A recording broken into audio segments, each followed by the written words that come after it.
It's 50 minutes after the hour of 12 p.m. You're locked on to the Clean for a Song with 99.9. Yes, that's the voice of Dennis Brown right here. I come. You're locked on to the Clean for a Song with 99.9. At this time, we have our minute news coming to you with the kind compliments of Court St. Vincent Limited.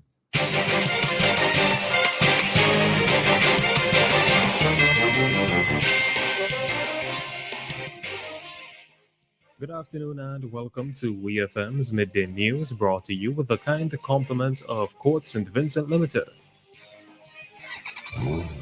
When you're behind the wheel, stay alert. Driving safely should always be your top priority. Protect yourself and other road users by keeping your attention on the road. Stay alive. Avoid distractions like cell phones and maintain a safe distance from other vehicles. Only overtake when it is absolutely safe to do so. And remember to be on the lookout for motorcyclists. The life you save today may be yours. Alert today, alive tomorrow. This message is brought to you by AKT Motorcycles, available at courts.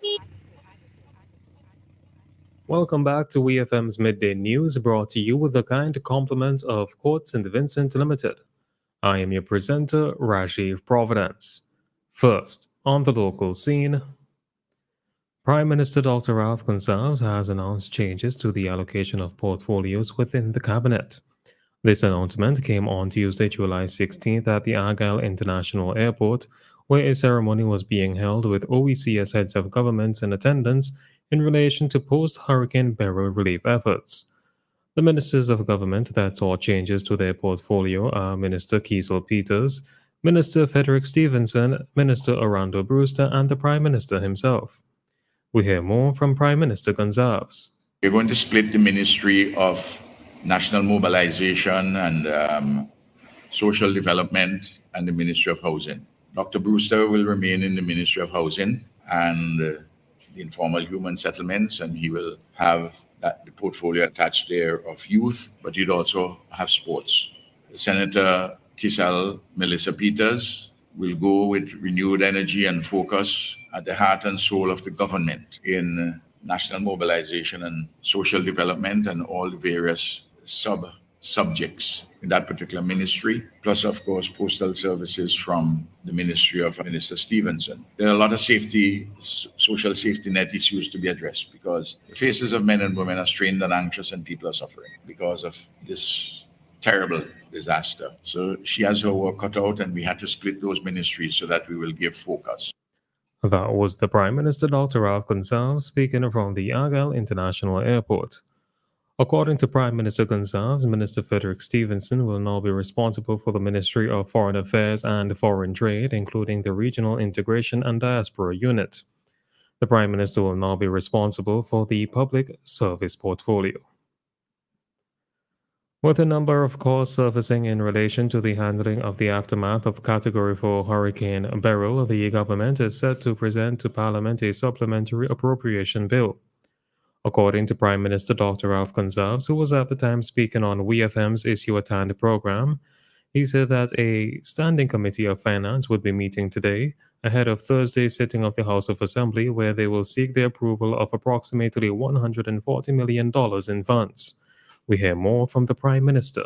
On Wednesday, there would be a standing committee of finance of the House of Assembly would meet and would consider a supplementary estimate and a supplementary appropriation bill to go to Parliament the next day. This is the first set of supplementary estimates and supplementary appropriation bill for this stage of addressing the disaster and the consequences of Hurricane Beryl. Obviously, there's a lot of focus on relief and cleaning up, and there are early steps in it for the early stages of recovery. We will have to go back to the House for additional appropriations.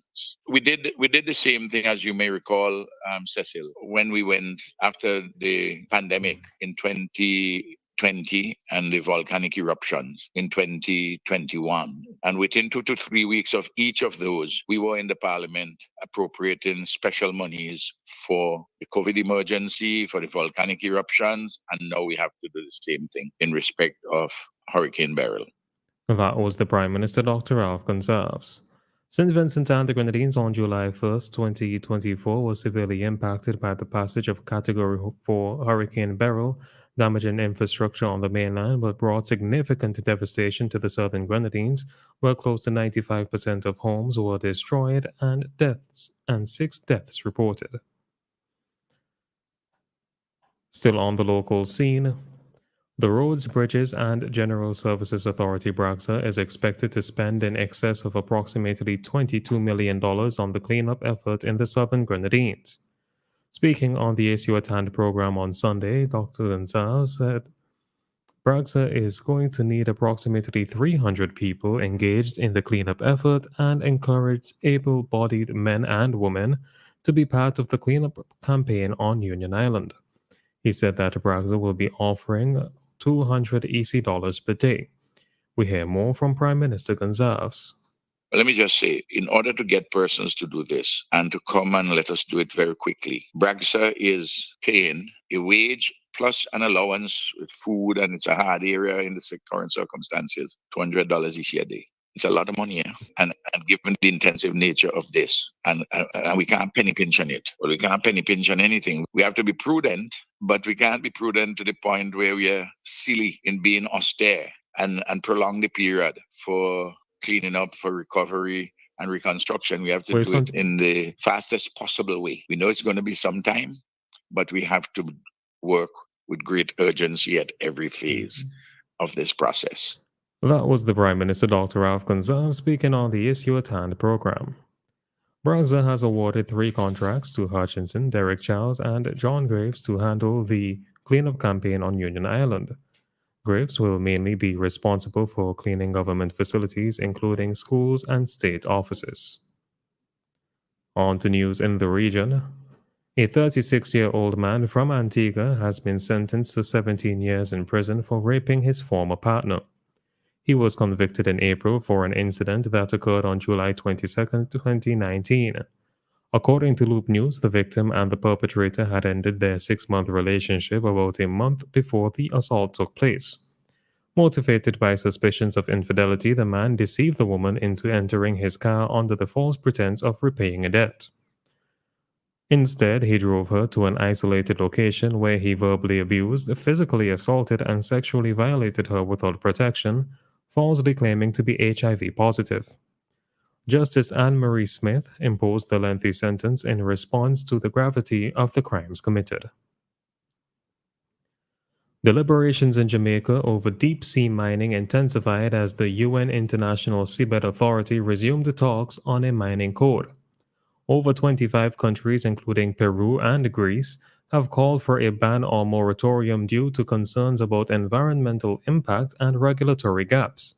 Despite granting 31 exploration contracts, the authority has not approved any exploitation amid debates centered on the Clarion-Clipperton fracture zone.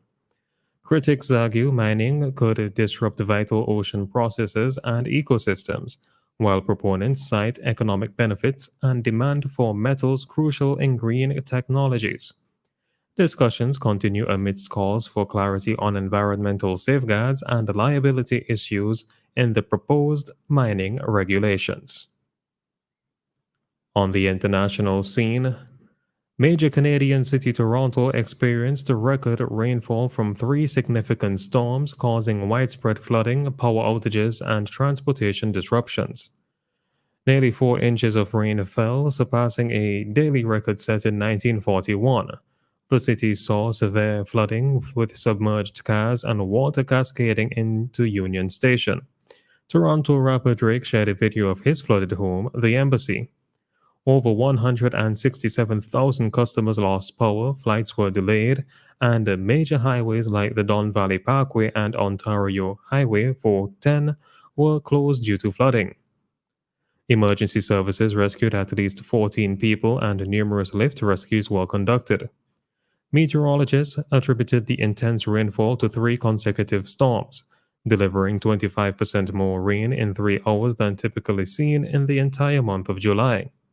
Toronto's mayor acknowledged the city's vulnerability to flooding and emphasized ongoing efforts to prevent future incidents following a costly storm in 2013.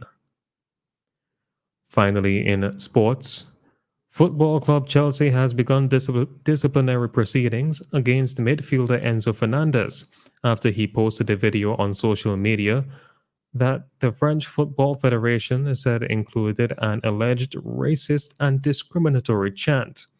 On Tuesday, the FFF said it would file a complaint to world governing body FIFA over the video featuring a song sung by some of the Argentina squad about France's black players.